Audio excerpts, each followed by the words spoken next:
Hey everybody, it's Miss Stefanie from Celebrate, and remember, it's Read Across America Month. I'm gonna get cozy real quick. You guys might already be comfy cozy, but if not, get comfy cozy at home with your grown-ups.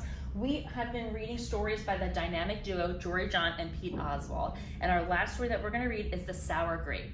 So get yourselves ready, because here we go, The Sour Grape. I'm a grape, a sour grape. Grrr. If somebody upsets me, I'll remember it. If somebody wrongs me, I won't forget it.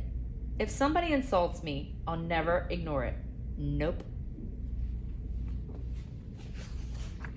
See that banana over there? That banana slipped and bumped into me, so I'm holding a grudge.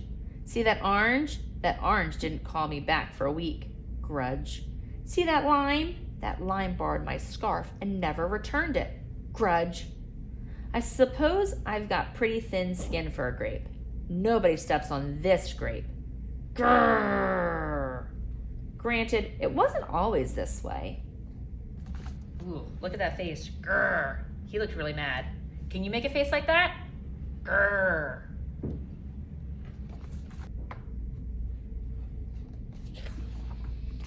I grew up in a close-knit bunch. There were about 3,000 of us in our little community. We were sweet to each other. You look nice today. So do you.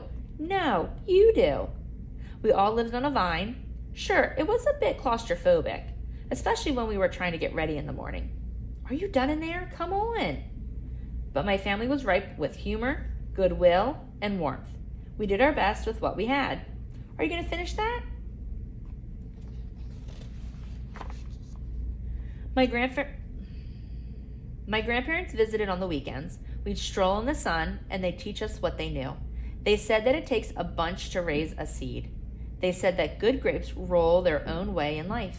They told us to be kind, forgiving, considerate, and grateful.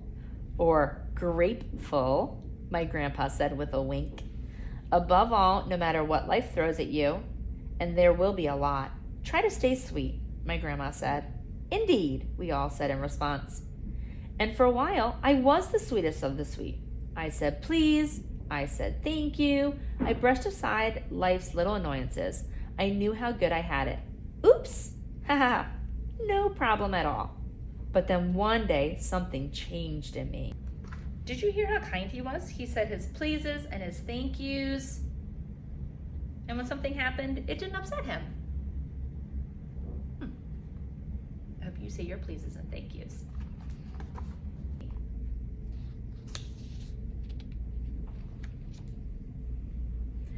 It was my birthday. I had rigorously and vigorously planned a big party for weeks. I had sent out invitations with the date prominently displayed. Get this, I had a Ferris wheel, a magician, and hay rides. I had snacks upon snacks upon snacks. The highlight of the party, though, was a fireworks display which would happen at sundown. I stood out front and waited for folks to arrive. I had a gigantic smile on my face. I waited. Everybody was a little late, it seemed. No big deal. No big whoop. So I waited. A tumbleweed rolled by. A coyote howled in the distance. The sun sank behind the hills. And I waited.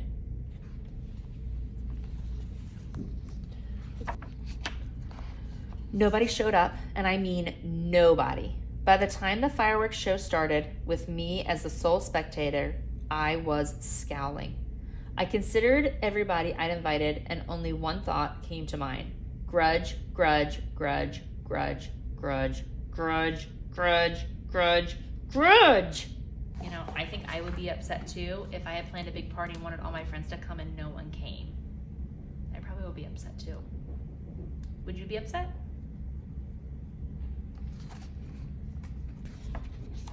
After that, my personality became something else entirely.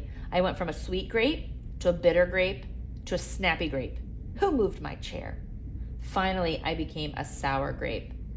Grrr.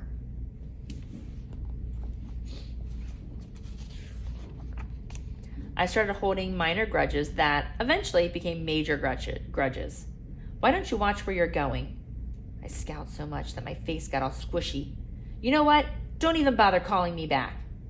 I took my grumpiness out on others. Are you ever going to return my scarf?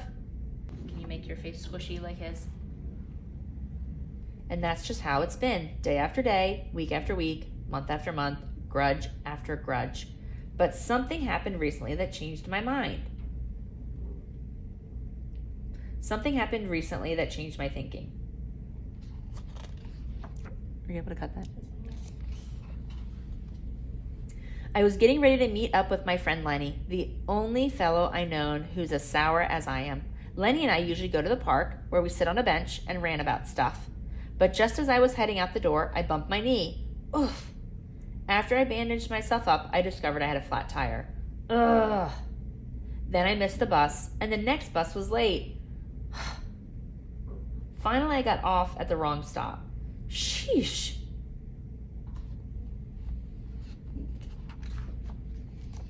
By the time I arrived at the park, it was getting dark. Lenny was fuming and furious, with a frown and a furrowed forehead. His face looked all squishy. We agreed to meet at exactly 4 o'clock. You're 3 hours late. I tried to explain why I was so tardy, but Lenny wouldn't listen. He'd already made up his mind. He'd formed a huge grudge, and he wouldn't budge. I couldn't believe it. How unfair, I thought. How ridiculous, I thought. How similar to the way I would react.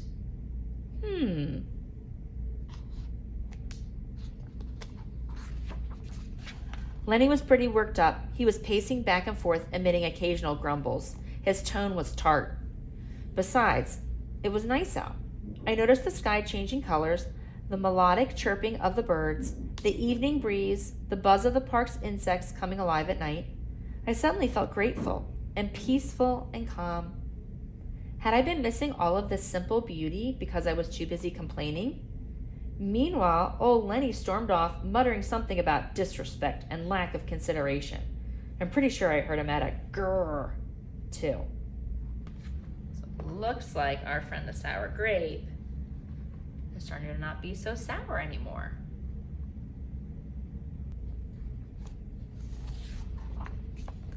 I walked home. I pulled a dusty box out from under my bed. There were old family photos inside.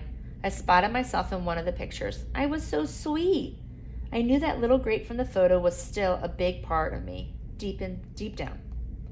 It would just take some work to get back there again. And that was the exact moment I found the invitation I had sent out for my infamous birthday party. The one where nobody showed up. It said May 31st. But wait a minute here. My birthday was on May 21st. Alas, I told everyone to come on the wrong day. It was all my fault. I realized nobody's perfect, not even me. After that day, I started noticing other things too, like how remaining sour all the time is so draining. I'd wasted so much energy holding grudges when I could have easily cleared the air if I'd felt hurt. And yes, I still get upset from time to time, but that's okay, because now I talk and I listen and I work things out instead of just walking away. My sourness is fading. I'm letting go of all my grudges, and hey, I'm working. Slip-ups happen. I'm just glad you're okay. Aw, thanks. That scarf looks sublime on you. Why don't you keep it? Really? You're the best. Aren't you glad we got to catch up? I'm so grateful that we did. Sure, sometimes I still let out a little grrr when I'm frustrated. Like this. Grrr. Let's try that.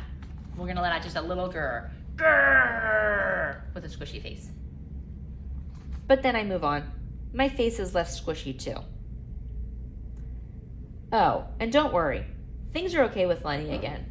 Gosh, sorry I'm late. You must be furious. No big deal, my friend. You know what? If you look at things in the right sort of way, and if you remember to be kind, considerate, forgiving, and grateful, life really can be pretty sweet. Yes, indeed. Awesome. I love that story. I hope you enjoyed it as much as I did. I want to thank everyone for reading with me over the last couple weeks as we were celebrating the importance of literacy during Read Across America Month. I hope everyone has the chance to stop by one of our Celebrity locations on Thursday night as we celebrate literacy for our Celebrity School Literacy Night. Have a wonderful evening, everyone. Sleep tight.